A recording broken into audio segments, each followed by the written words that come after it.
વિસાવદર પેટા ચૂંટણીમાં 2 બૂથ પર રીવોટિંગ અને માલીડા તેમજ નવા વાઘણિયા ગામે રીવોટિંગ શરૂ થયું છે। 11 વાગ્યા સુધી 46.91% મતદાન કરવામાં આવ્યું છે। મતદારો મતદાન કરવા માટે પહોંચી રહ્યા છે।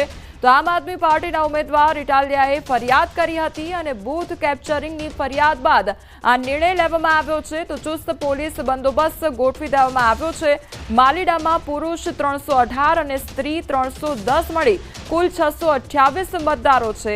તો નવા વાઘણિયામાં 112 પુરુષ જ્યારે 98 સ્ત્રી મળી કુલ 210 જેટલા મતદારો છે। તો બૂથ 86 માલીડા અને 111 નવા વાઘણિયા બોગસ મતદાન થયું હતું અને તેને લઈને આ મતદાન શરૂ કરવામાં આવ્યું છે।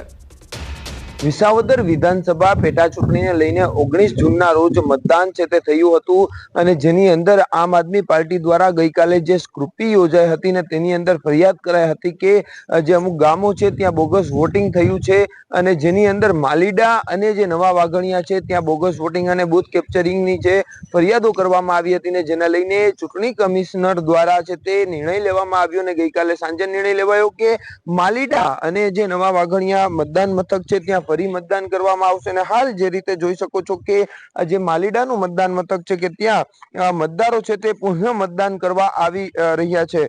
ખાસ કરીને 19 તારીખે જે મતદાન થયું તેની વાત કરીએ તો માલીડાની અંદર છે તે કુલ 628 મતદારો છે ને જેની સામે 414 લોકોએ મતદાન કર્યું હતું ને જે 65.92% મતદાન થયું હતું। તો નવા વાઘણિયાની અંદર કુલ 293 મતદારો છે અને તેની સામે 210 લોકોએ મતદાન કર્યું હતું અને કુલ ટકાવારી 71.67 થઈ હતી। એટલે કે ઊંચી જે ટકાવારી આવી હતી ને જેના કારણે જે આમ આદમી પાર્ટીના ઉમેદવાર છે તેમના દ્વારા ગઈકાલે છે તે ફરિયાદ કરવામાં આવી હતી અને ફરિયાદના આધારે છે તે